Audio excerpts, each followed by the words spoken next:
In 2019, I impulsively decided to cycle from Seattle to LA along the Pacific Coast Highway as my first ever bicycle tour.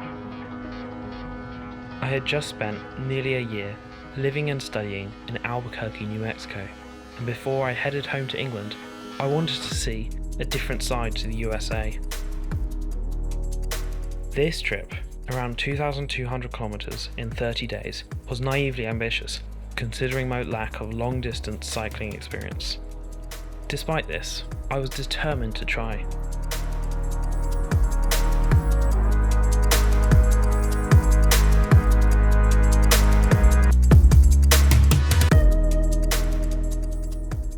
My first memory from cycling was when I was in grade school, and I thought I was going to be a BMX star. And I remember riding wheelies down my street and accidentally hitting my uncle's truck with one of the pegs, and I cried for 2 hours.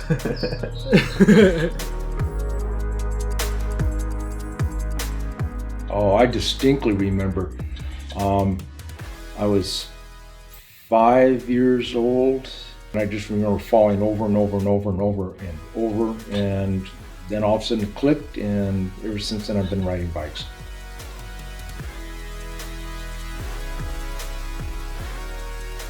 Well, when I was a kid and growing up, we had one bicycle. First, my sister Virginia had it. She's the oldest. And then when she outgrew it, then it went to Jane.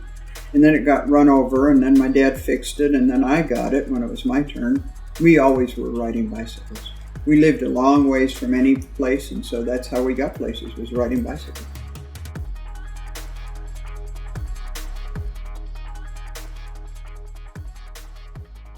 I thought I never can do it by bicycle trip. Never. Somebody riding bike trip, crazy. But now I'm doing.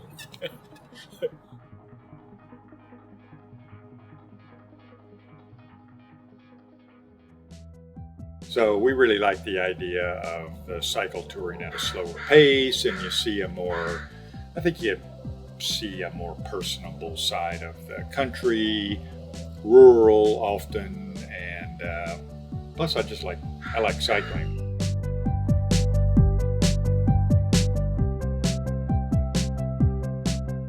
I found that it makes me the most relaxed that I feel anywhere, anytime. I love how you can smell things while you're on the road. So, sometimes it's terrible, but most of the time you can smell the blackberries or the eucalyptus, or when a logging truck passes by, even though it's kind of scary, you can still smell the wood that it's carrying, which I think is really great.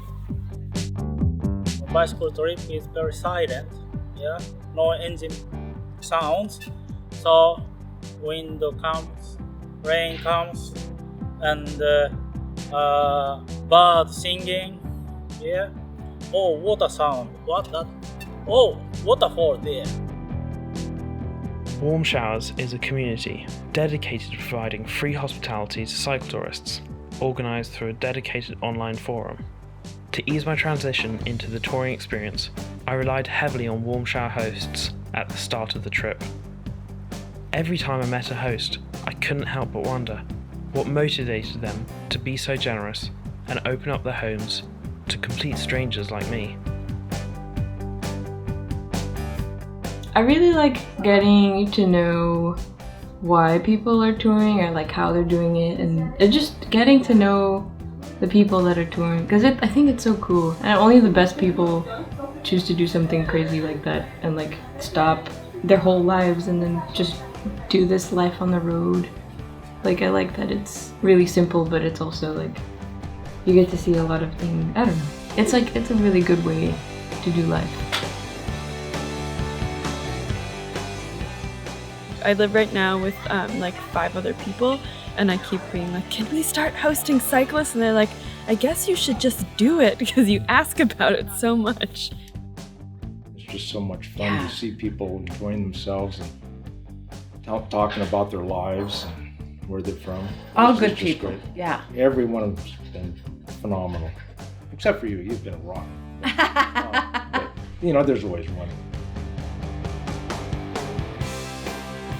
We'd seen bicyclers pedaling by and thinking, boy, it'd be raining or wind blowing, and think, boy, if I was one of them, I would like to have a nice warm place to stay tonight.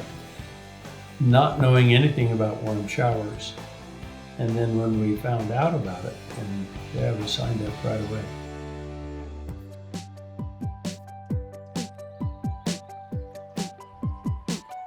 Only 3 days into my trip, I pushed too hard and wrecked my right knee. With a flight home to catch at the end of my trip, I changed my plan. I would aim for San Francisco rather than LA. My hosts that evening, Jim and Fran, suggested I should use commuter buses to make up for needed distance. This suggestion alone was probably the only reason my trip didn't completely fail, getting me through the days I just couldn't face cycling.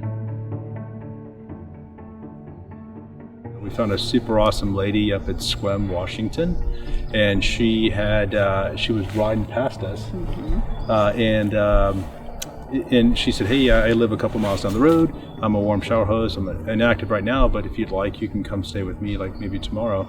And we took her up on that opportunity, and it was a great experience. We stayed with a lovely couple in their tiny little home in the French Pyrenees. And we had very interesting conversations with them about the state of politics in the world right now, and they were very warm with us and gave us a lovely meal and breakfast the next morning and wished us well as we pedaled away from their home in the mountains.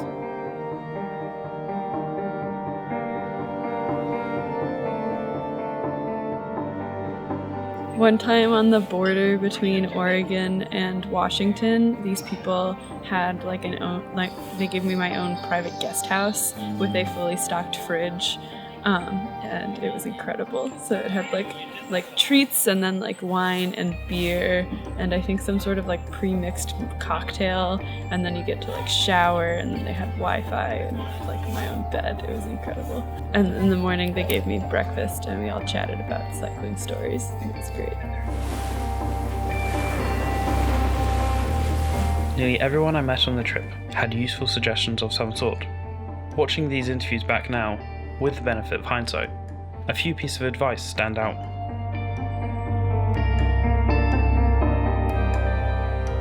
I think, obviously there's times where you're bike touring where you gotta get somewhere, but you're gonna run into people that ask you to do all kind of great stuff, and it's so cool to be like, yeah, I can do that. I got time, I can do that. Be open to the opportunities, and then, like I said, be ready to pay it forward. You'll help somebody out. I think you'll find, you're gonna find, there'll be some people that are assholes that blow their horn at you and stuff, but you're also going to find there's going to be like some really kind people that they take you in because you're, people just have more affinity, I think, for somebody that's on a bicycle. You'll never be sorry. That's number one. Number two, buy a decent bike. Don't just buy the cheapest thing you can buy. And get out there and enjoy life. Life goes by so quick. Enjoy.